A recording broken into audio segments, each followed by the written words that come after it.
Masha's spooky stories. Do you know which is the scariest holiday of all? No, it's not Halloween. Many kids are so afraid of Christmas Eve. Let me tell you a story. Once upon a time, on Christmas Eve, some parents left their daughter, Sonia, alone at home. And they went to the theater to watch the Nutcracker Ballet. The house was warm and the TV was on, showing some cartoons. The girl was eating candy from the Christmas tree when she thought, "Oh, the Christmas Eve party is starting soon. The guests will be coming with presents. Oh, I have to sing and recite poems in front of everybody. That is really terrifying. That's more terrifying than writing on the board in front of class." Suddenly, something made a noise, and the TV set said, little girl, the guests are on their way. They're on a nearby street."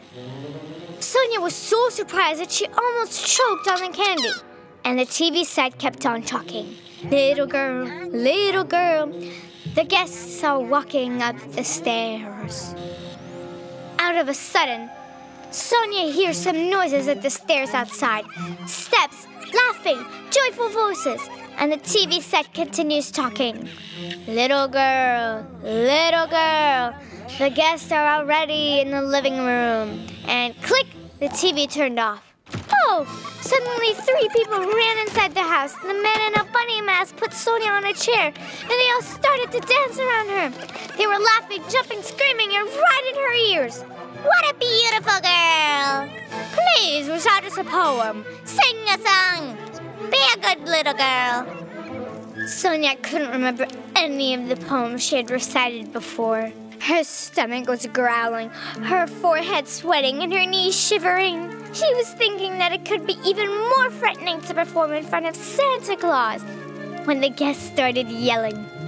Let's call Santa! Let's call Santa! Let's call Santa! Sonia turned back, and Santa was right there. Right after, her chair started to shake and seemed to be stretching. Sonia looked down, and the floor was getting further and further away. Rapidly, she couldn't see the floor, and the ceiling was getting closer. Sonia squeezed the kitchen chair as hard as she could with her hands and feet and closed her eyes. She remained quiet, silently thinking, "Oh, I wish the end would come quickly." And somewhere down there, Santa started yelling, "Christmas will never start without poems! Ho, ho, ho!" At that very moment, Sonia felt somebody touch her on the shoulder. It was the man wearing Alexander Pushkin's mask hanging from the lamp. He said, "Give me a minute, and I'll ask you for a duet with my lyrics when it manage to run freely." Sonia was prepared to shout as loud as she could, but she opened her mouth and unexpectedly whispered, "I'm afraid to recite a poem. I'm afraid I'll get it wrong. If I don't know what I'm doing, the holiday might be ruined. Oh, I wish that stage fright could be cured in a blink of an eye." Then I realized that Santa was waiting for me to recite. I'll get off the chair, get out of the way.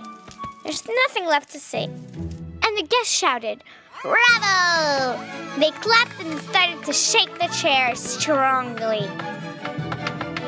Sonia could not stop from closing her eyes and fell off of the chair, and all of a sudden, she woke up. She opened her eyes and saw her parents smiling and trying to wake her up. "Get up, sweetheart. You're going to miss Santa and the presents if you stay asleep." Sonia nervously peeked, and Santa really had come. He put his bag on the floor, stepped on the chair, made a bow, and bang! He started to recite a poem. Just remember, before it is spoken, there's nothing to fear when reciting a poem. A few words may be totally forgotten, but the holidays will be incredibly brightened. Immediately, Sonia remembered about Pushkin. She pulled Santa off the chair and performed herself. Understand it. It's quite all right. You don't need to ask for permission. Just climb a chair and recite. You say the words loud and clear, and it will be a charming delight. Then we're going to recite a poem, and We're going to dance and sing a song.